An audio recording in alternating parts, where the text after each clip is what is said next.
Hello, thank you for joining me today. The question here says find angle x below.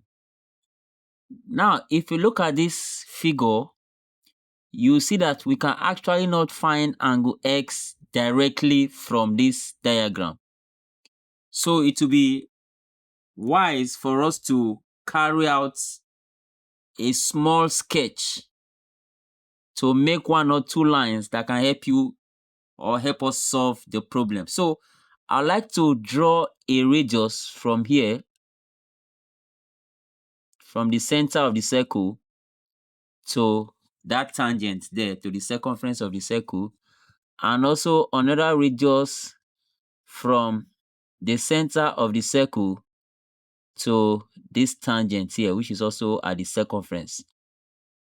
So doing this now can help us solve the question.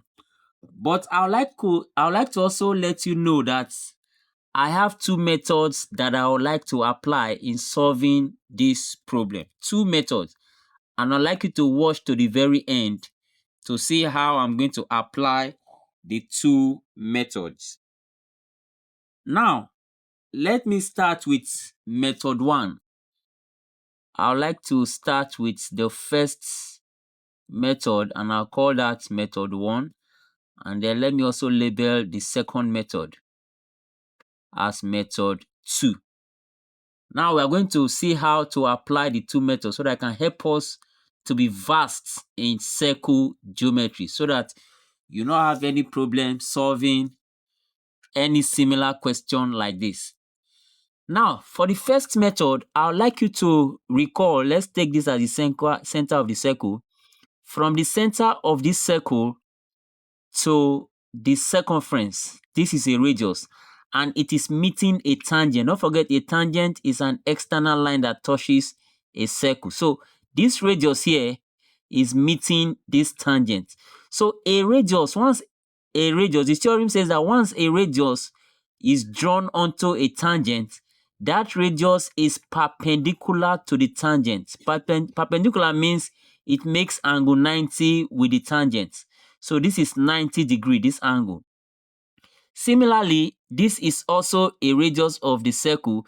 So the theorem says that a radius drawn from the center of a circle onto the tangent, onto a tangent of the circle is right angle, or it is perpendicular to that tangent.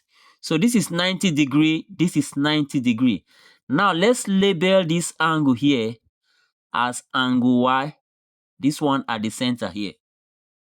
Then you agree with me that this is a four-sided figure. 1, 2, 3, and 4. A four-sided figure. So once you have a four-sided figure like this, it is a quadrilateral. And the sum of angles in a quadrilateral give us 360. So I'm going to take this angle Y here. So I write it as angle Y plus, this is 90 degree. Don't forget, this is 90 degree, this is 90. So 90 plus 90 is 180. So plus 180 plus this angle 66.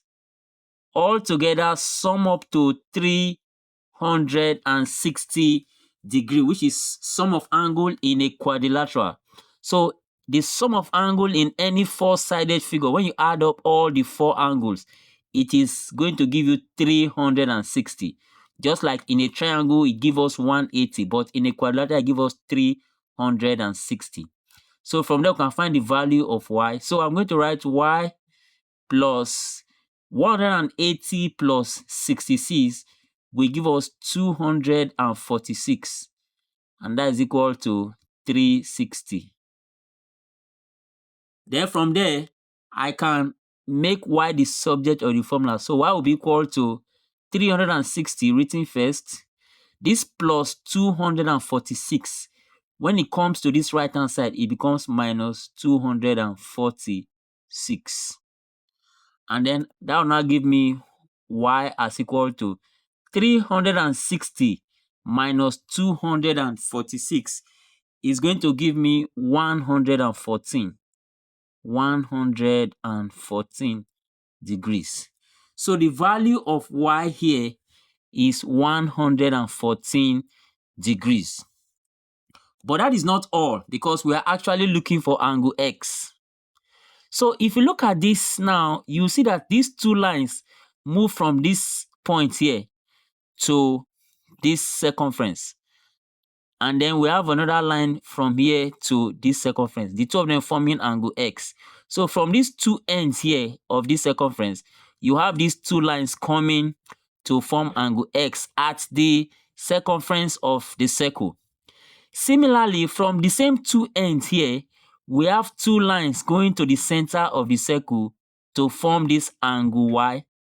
So the theorem there now says that angle at center is twice that at the circumference. Take note of that important theorem. So angle at center, which is this angle y, is twice that at the circumference.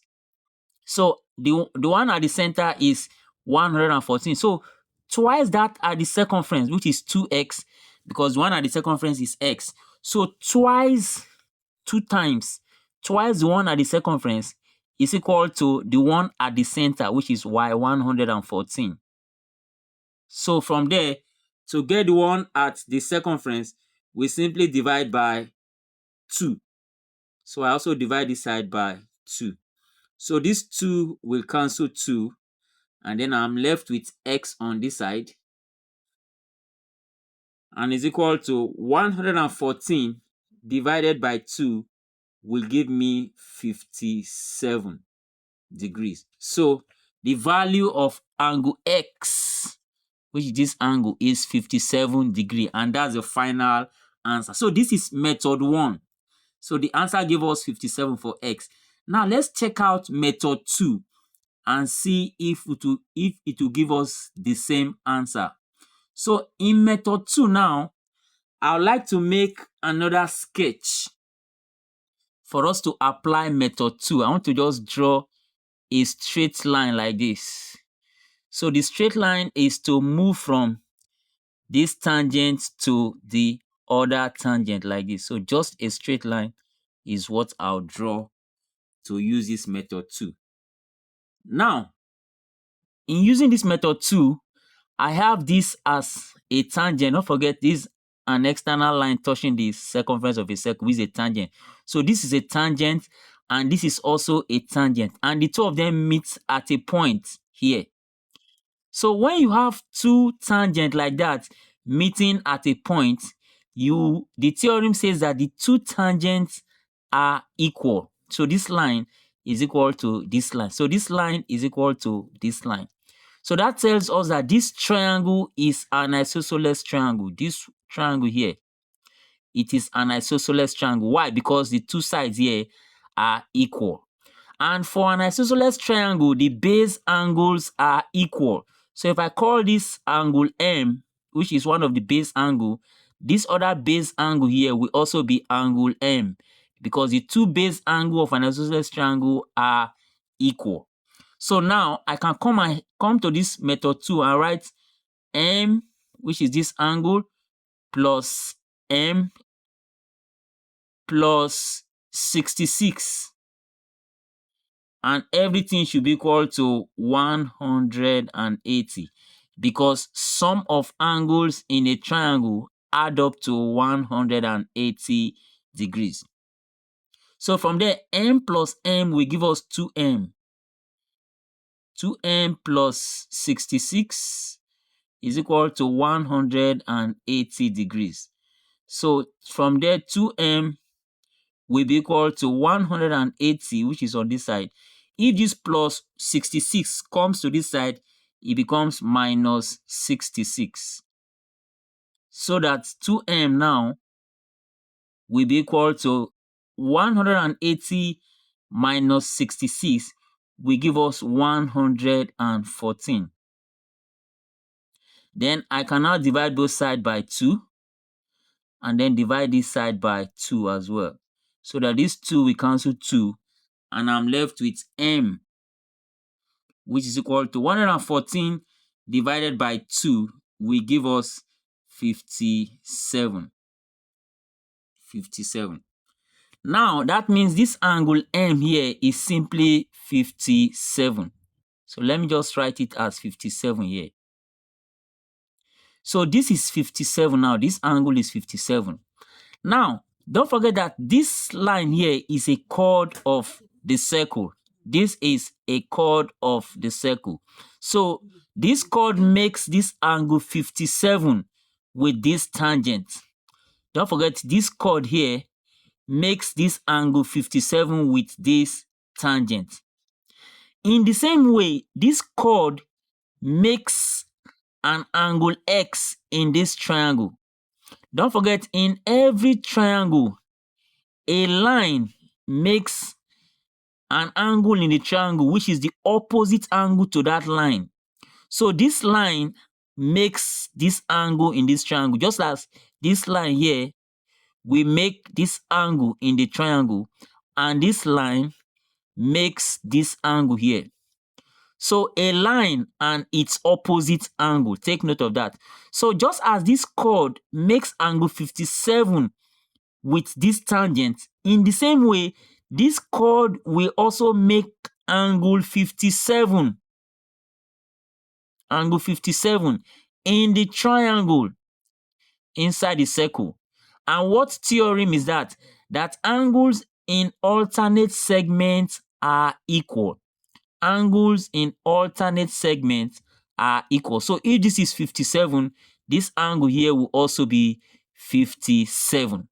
So that tells us that angle X. So I can conclude from this second method that therefore X is equal to 57. And the reason is that angle in alternate segments are equal. And that's the final answer. You can see that the two methods gave us the same answer. So you can tell me in the comment section which of the two methods you prefer. And then I'll also give my own opinion about it. I hope you enjoyed this video. Please don't forget to like, share, and join this page for more videos like this. Thank you for watching.